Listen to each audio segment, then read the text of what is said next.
Good morning everyone. Welcome to the class. Today our topic is factors of soil formation. आज हमारा जो topic है उसमें हम सॉइल फॉर्मेशन यानी मिट्टी के निर्माण के लिए कौन कौन से फैक्टर जो है वो जिम्मेदार होते हैं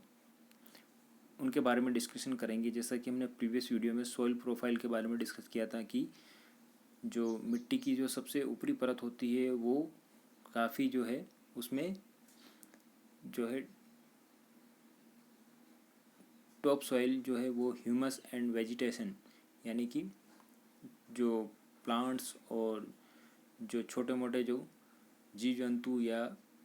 पेड़ पौधे जो होते हैं उनके अवशिष्ट से मिलकर या ह्यूमस जिसे हम जानते हैं उनसे मिलकर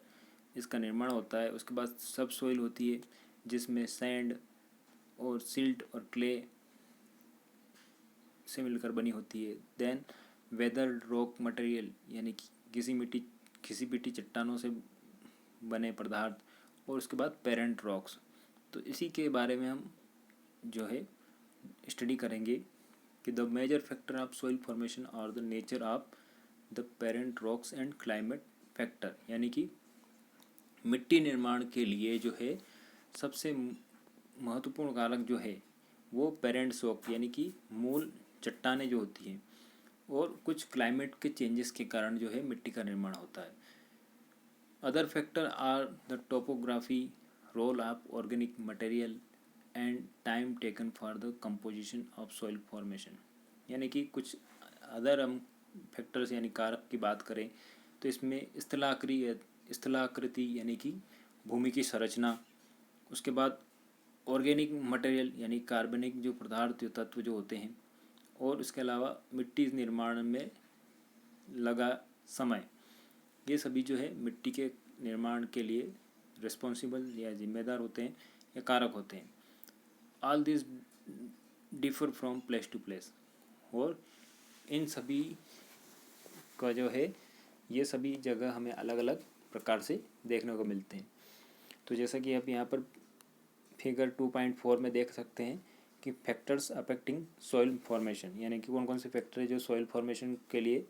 यहाँ पे होते हैं।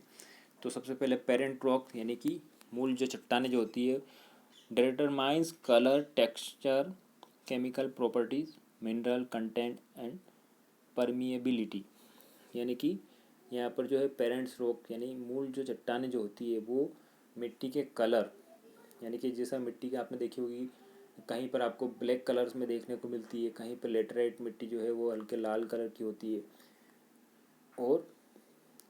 इस तरह से आपको मिट्टी के कलर जो है उसके लिए कौन सा जो है फैक्टर जो है रिस्पॉन्सिबल होता है पेरेंट रॉक यानी कि मूल चट्टानों के कारण जो है उसमें जो है कलर जो है देखने को मिलता है और उसके अलावा जो है उसमें मिनरल्स की जो क्वांटिटी है या मात्रा जो है वो भी पेरेंट्स रॉक के कारण हमें चेंजेस या देखने को मिलती है। Then second climate. क्लाइमेट जैसा आप जानते हैं कि क्लाइमेट मीन्स होता है जलवायु यानी कि आप देखते हैं कि कहीं पर जो है अधिक बारिश होती है या कहीं पर अधिक तापमान होता है या फिर जैसे कि आपने देखा होगा कि माउंटेन एरिया में जो है वहाँ पर जो है अधिक बारिश होने के कारण जो कुछ वेदर्ड रॉक होती है यानी कि जो टूट टूट कर बिखरने वाली चट्टानें जो होती है तो पानी के बहाव के साथ जो है मिट्टी बहकर मैदानी क्षेत्रों में आ जाती है और जिससे मिट्टी का निर्माण होता है। इसी तरह से तेज़ हवाएं चलने के कारण भी जो है मिट्टी के जो छोटे छोटे पार्टिकल्स होते हैं वो भी उड़कर किसी दूसरे स्थान पर इकट्ठे होकर मिट्टी का निर्माण करते हैं। इसी तरह से नेक्स्ट है relief, altitude and slope determine accumulation of soil यानी कि ऊंचाई, जैसा कि आपको माउंटेन एरिया का एग्जांपल दिया तो इसी तरह से जो ऊंचाई और ढलानी क्षेत्र जो होते हैं तो वहाँ पर भी जो है मिट्टी बह बह कर निचले क्षेत्रों में आती है और वहाँ पर जो है मिट्टी का निर्माण होता है। उसके अलावा फ्लोरा, फोना and micro organism affect the rate of humus formation. Flora और फोना यानी कि फ्लोर से हम जान सकते हैं कि पेड़ पौधे और फोना यानी कि जीव जंतु। तो इनसे भी जैसे कि और माइक्रो ऑर्गेनिज्म यानी सूक्ष्म जो जीव जो होते हैं, ये सभी जो है मिट्टी के निर्माण में मुख्य भूमिका निभाते हैं। जैसे कि आपने देखा होगा कि जैसे कि पेड़ पौधों के पत्ते या जीव जंतु जो मरकर उनके अवशिष्ट पदार्थ जो होते हैं, उनको जो है बैक्टीरिया जो होते हैं वो उनको सड़ा गलाने का काम करते हैं, डिकम्पोज करने का काम करते हैं, जिससे कि एक उपजाऊ मिट्टी का निर्माण होता है। इसी तरह से time determines thickness of the soil profile, यानी कि समय के साथ जो है मिट्टी की परत धीरे धीरे बढ़ती रहती है। जैसे आपने देखा होगा कि ढलानी क्षेत्र से या कहीं से बाढ़ के कारण जो है मिट्टी बहकर आती है नदियों के किनारे, तो वहाँ पर जो है मोटी लेयर या एक मोटी परत जो है मिट्टी की बन जाती है। तो ये कई सारे ऐसे फैक्टर हैं जिसके कारण मिट्टी का निर्माण होता रहता है। अब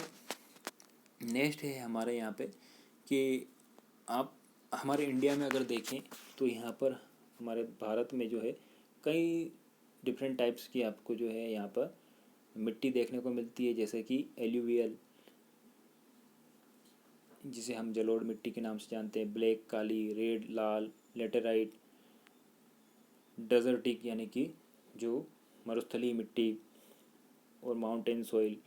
यानी कि पर्वतीय क्षेत्रों की मिट्टी। तो इस तरह से आप अलग अलग क्षेत्रों में अलग अलग प्रकार की मिट्टी देख सकते हैं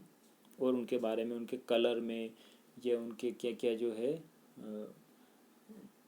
उनके गुण है, उनके बारे में भी आप जान सकते हैं कि इस तरह से जो इनकी संरचना होती है। जैसे सैंडी सॉइल आप देखेंगे तो वह रेतीली होती है, काली मिट्टी बिल्कुल उसका जो कलर वो बिल्कुल ब्लैक होता है, और आप दोमट मिट्टी या जलोढ़ मिट्टी देखेंगे तो उसमें जो है सभी प्रकार की मिट्टी का थोड़ा सा मिक्सचर होता है। तो इस तरह से आपको अलग अलग प्रकार की मिट्टी अलग अलग स्थान पर देखने को मिलती है। ओके, नेक्स्ट यहाँ पर जो है डिग्रेडेशन, नेक्स्ट टॉपिक है हमारा degradation of soil and conservation measures, यानी कि किस तरह से सॉइल का डिग्रेडेशन यानी कि अवक्षय होता है, यानी कि जो है मिट्टी का क्षरण होना, एक तरह से मिट्टी का नष्ट होना। और उसके अलावा जो है हम इसके लिए कौन कौन से जो है सुरक्षा या सुरक्षित उपाय कर सकते हैं इसके सुरक्षा के लिए, मिट्टी के बचाव के लिए, तो उसके बारे में हम यहाँ पे डिस्कस करेंगे। जैसे कि सॉइल इरोजन यानी कि मृदा अपरदन के कारण जो है कई सारी मिट्टी बहकर चली जाती है, और इसके लिए जो है कुछ नेचुरल और कुछ ह्यूमन एक्टिविटी, यानी कि नेचुरल डाइजेस्टर्स यानी प्राकृतिक आपदा के कारण जैसे बाढ़ आ जाना, इससे कहीं मिट्टी का कटाव हो जाता है कई क्षेत्रों में। इसके अलावा भूस्खलन, लैंडस्लाइड्स हो जाना, और इसके अलावा जो है आप देखते हैं कि अर्थक्वेक, भूकंप के कारण भी जो है कई जगह जो है मिट्टी क्षरण या डिग्रेडेशन ऑफ सॉइल आपको देखने को मिलता है। लेकिन कुछ ह्यूमन एक्टिविटीज़ भी हैं जिसके कारण भी जो है मिट्टी का जो है डिग्रेडेशन आपको देखने को मिलता है। जैसे कि डिफॉरेस्ट्रेशन यानी कि वनों का विनाश या उनकी कटाई होना लगातार, जिसके कारण जो है मिट्टी बह बह कर जो है चली जाती है। इसके अलावा जो है अत्यधिक जो है पशुचारण यानी कि पशुओं की अधिक चराई के कारण जो है मिट्टी का अपरदन होता है। इसके अलावा जो हम नेक्स्ट डिस्कस करें कि जो है अधिक मात्रा में जो है फर्टिलाइज़र और पेस्टिसाइड का यूज़ करना जो है मिट्टी को जो है अनुपजाऊ बनाता है, यानी कि उसमें जो जितना उत्पादन होता है वो नहीं होता है और मिट्टी एक तरह से बंजर हो जाती है। तो यहाँ पर जो है मृदा के डिग्रेडेशन के लिए कई जो है कारण है। तो हम इसके लिए कंजर्वेशन के लिए क्या क्या और जो है उपाय कर सकते हैं, इनके बारे में जो मिट्टी के सॉइल कंजर्वेशन के लिए हम क्या क्या यहाँ पे और टेक्निक अपना सकते हैं, इनके बारे में हम नेक्स्ट वीडियो में डिस्कस करेंगे। आज के लिए इतना ही। Okay, bye.